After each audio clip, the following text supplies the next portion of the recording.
All right, so let's talk just a few minutes about fault versus no fault. And I'm going to really try to boil this down very quickly. So you get a chance to see me semi in person, right? That's part of the reason I'm doing this, just so that at least there's some, you get some touch of actual hearing a professor's voice. I've worked in states with no fault and a state with no fault and a state with fault-based liability insurance. And for this little mini lecture of 5 or 6 minutes, I'm just going to talk about liability in terms of automobile coverage, okay? For two reasons. One, that's the most prevalent no fault, and for a second reason, that's what I'm most familiar with. Fault-based system works this way essentially, in very basic form. You and I are in a car accident. It's my fault. You go and get medical treatment. Maybe your insurance, maybe you have health insurance, maybe you don't. Maybe you have something called medical payments coverage through your insurance company, maybe you don't. If you do have medical payments or you do have health insurance, and you have them pay your medical bills, you may have to pay those back. That's called subrogation. But then you turn to my insurance company and you say to my insurance company, hey, Nelson hit me. He caused me injuries. Here's my medical bills. Here's my lost wages. I missed a week from work or whatever. And I have some pain and suffering, and you need to pay me for all this. And here's what I'm asking you to pay me. And then that insurance company either says yes or no, and then maybe you negotiate and maybe you don't. Okay? And then maybe it results in a lawsuit, maybe it doesn't. Maybe you're satisfied with the settlement, maybe you're not. If you're in, depending on the state you're in, some states have what are called anti-subrogation laws, so that your health insurance can't get their money back.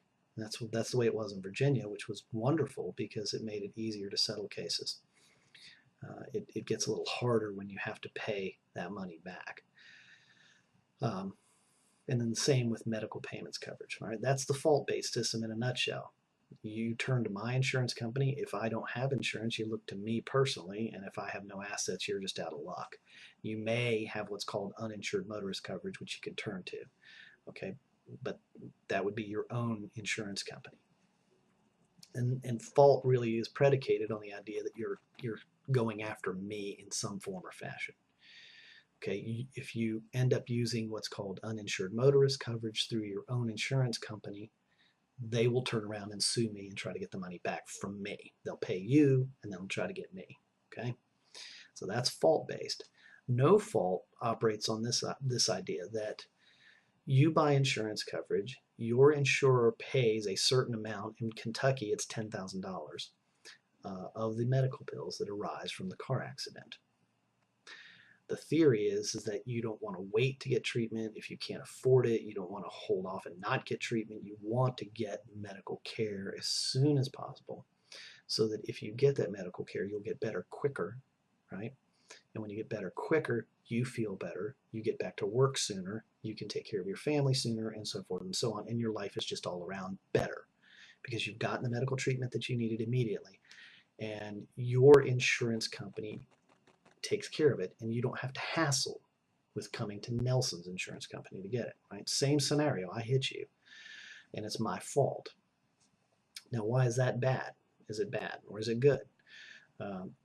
Well, this has been my observation, okay, as a practical matter.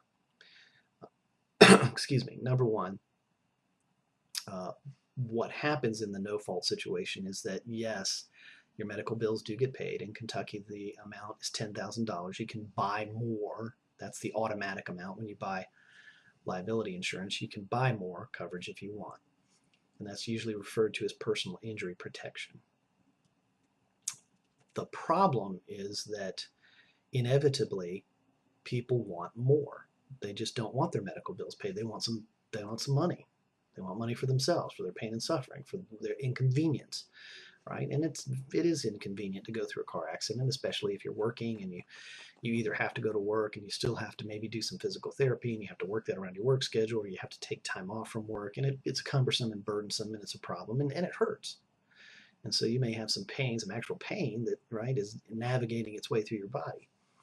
And so you still want the pain and suffering. Well, the theory behind no fault is that you give up that right to sue me in exchange for getting your medical bills paid and some lost wages paid as well up front. At least as I understand it, and I know that this is true in Kentucky and Florida and New York, for instance, every state has what they call a threshold.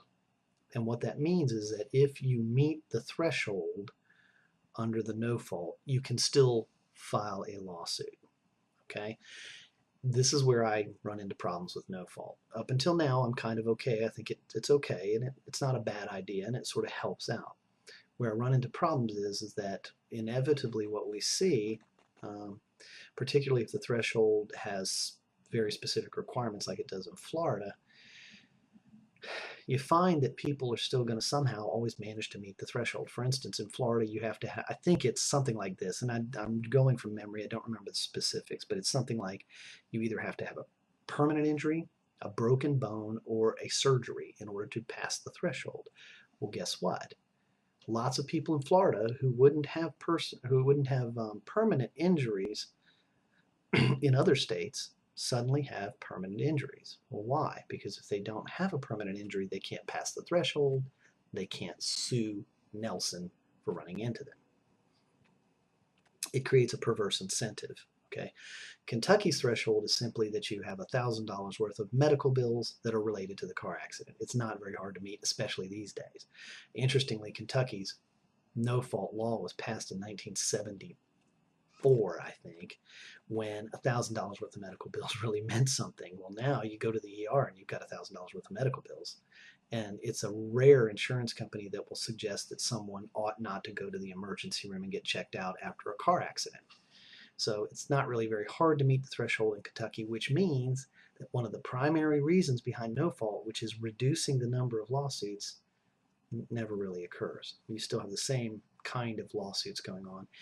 And it's not much different than operating in Virginia, where I lived before, where there was a fault-based system. And my observation has been, as a practical matter, I haven't seen really much difference between the way things operate in Kentucky and the way they operate in Virginia, other than dealing with some of the other side issues that come with no fault, which really aren't that important for us here. Here's the goal, and I'm going over 7 minutes. I'm sorry, I went a little further than I wanted to. The basic idea is for you to be thinking about where would you fall in this. Read the article and take a look at it, and then give me some thoughts on how you come down on this no fault problem. Talk to you again.